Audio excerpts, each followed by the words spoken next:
Hi, Scorpios. Let's talk about March. So, there's a lot happening astrologically. Planets are changing signs, and I go into more into depth in my video into this link. So click on that, and you can see more about what's going on.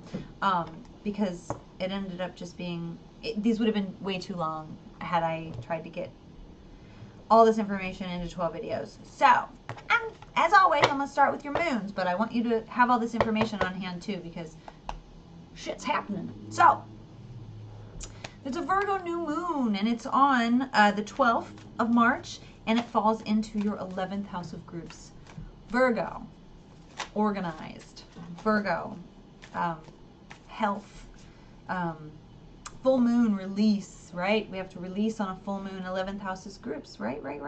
So, what does this mean? I mean, this could mean like you are, for your health, you may find yourself in the midst of a new group on a daily basis. Virgo is what we do on a day-to-day. You know, you may find yourself, you just may find that that your groups no longer fit into your plan. You know, some of the groups that you've been hanging out with, you might just be like, you know, this really doesn't work for me anymore. Or you may find yourself like, oh, I'm doing too much work for the group and not enough for myself, so therefore you have to let it go. But it's all about your groups and release. There'll be some sort of release in your social groups. It's also the house of astrology, but, you know, I just wanted you to know that. The 11th house rules astrology. And also, like, what's that called? It's the Aquarius house, so it's like fighting for freedom and all that good stuff, like taking a stand, thinking outside the box. So you may also find yourself that you're just like thinking outside the, you know, your thinking has changed, and so these groups, their thinking hasn't changed. So you're like, I'm out of here. I'm doing too much work for this group. I'm leaving. It doesn't feel like it's serving a greater good, let alone good for yourself. Your personal self. So then there's an Aries new moon on March 27th, and that lands in your 6th house, speaking of Virgo, of work, health, daily routine. It sounds familiar, right? Because the 6th house is ruled by Virgo. But it's Aries, so this is, oh my God, this is a great time. This is a new moon, an Aries new moon. So an initiating new moon, plant seeds, things that we'll see probably quick returns on. It's a great time to start a new fitness program. It's a great time to go on a type of diet, like a nutritional shift, start a new job. You might find yourself presented with a new day job type thing very, very quickly. So whatever happens in your 6th house, it's going to be quick, sharp, initiating, pioneering.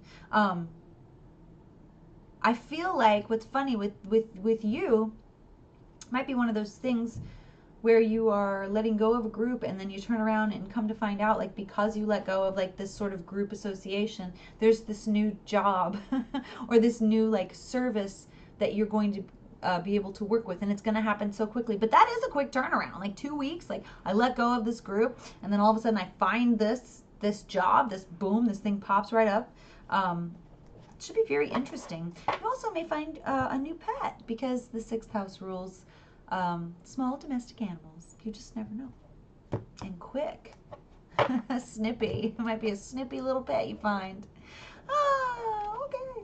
So this month I'm using the Wild Unknown Tarot deck, and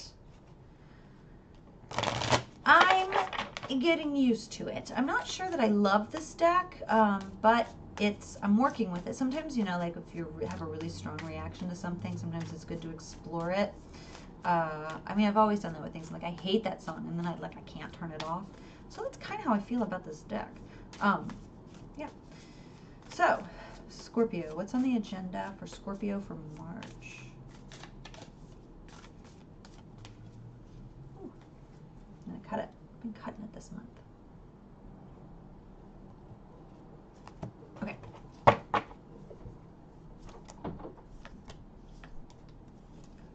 Interesting. Okay. So the 10 of Pentacles, I feel like you are, I know I need to hold it up, but I have to say it too. It's like, I feel like you are going to have a chance to use some of your skills this month in a more productive way. in a way that you're supposed to be using them. I'm talking about inherent skills, skills that you've either received from your family lineage or that you've carried over from past lives. But this could also be some sort of inheritance that's coming to you. So there's money. There's some sort of money. Money's going to be okay this month because it looks like it's coming to you through either residuals or through inheritance, or it's just like an up in your skill set. It could literally be a new job with the 6th house business I was talking about, which is good because I feel like you're feeling a little down in the dumps. You can't see that. It's the 5 of Cups. There's cups up top. Can you see them? You can see them. He's so unhappy. And this is like kind of just victim mentality, but also it's you have to allow yourself to feel things. I don't want you to get trapped in a rut of like, oh, woe is me. But there's a little bit of sadness that comes with a release this month.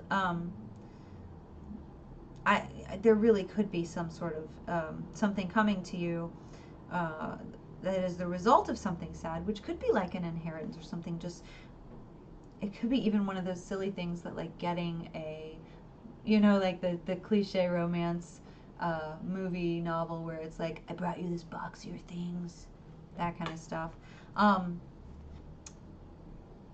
But it's good. We're supposed to be balanced. Which side? We're supposed to be balancing our emotions this month. We're supposed to be balancing a lot of things and changing it into something else. Temperance is alchemical changes. So basically, we're supposed to look at these feelings that we are, like this sadness or whatever that's going on with us. I feel like that's like, I don't know if you guys have ever seen the Neverending Story, but this kind of reminds me of Artax. Artax, no! I don't know if you've seen it. I don't know how old you guys are. But if you haven't, you should. I don't want to give any spoilers away. Just go watch it. But this is Artax, like in the swamp of sadness. If your sadness gets to be too much, they say that the swamp will swallow you whole. So, but that's the thing about like quicksand, it's like liquid earth that sucks you in. That's alchemical. So how can you change that liquid earth into something you can stand on?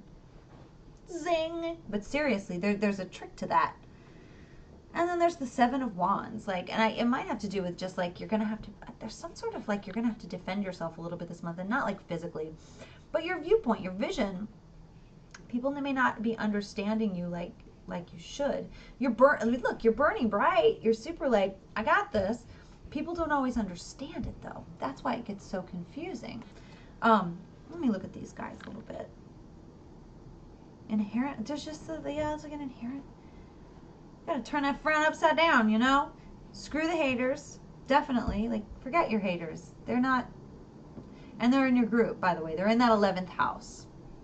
And on the 12th, you're going to have an opportunity to say, I am not going to stand in the swamp of sadness and be swallowed whole.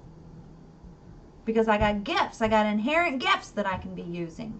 I could turn this shit into something else. I can turn this yuckiness into happiness. I can turn this gross feeling into like production. It's like, I'm not saying that I'm using an example here. But it's like envy, which is one of my favorite subjects on the planet because nobody wants to talk about it. It's like you're envious of someone, right? And there's a jealous is like, oh, jealous is, I don't like seeing you with that person. Envy is whenever you want something that someone else has and you're shitty because of it. You use all kinds of tactics because of it. So this is, where was I going with this? I got so excited about talking about envy. It's like turning that around, though. Envy, using it as motivation. So you use that envy example as motivation instead of being like, they have that and I hate them. And it's like, no, they have that and I want that and I'm going to go get that. So it's one of those things. It's that alchemical type of change. Like taking something that's so like almost like dark and making it light. Don't make it light. Use the darkness. And I'm talking to Scorpios here, so you get it. Use the darkness to like pull yourself toward the light, but keep the darkness because that darkness is very motivating. So that's your March in a nutshell. It's about pulling yourself up from this emotional, we did just have eclipses, pulling yourself up from this emotional place, saying hell no to the haters, leaving the groups, and then like kind of starting anew, starting a daily habit anew. Habits. 6 house rules are habits. So new habits coming into you. Quick fun. All right. So, my Scorpio friends, that's your month. Don't forget to watch my video on the aspects that are happening in March. Mercury's changing signs twice. Mars is changing signs. And Venus is going retrograde, which is a big deal. So you should take a peek at that. And don't forget to like, comment, and subscribe, and all that good stuff. And I'll see you next month. Bye!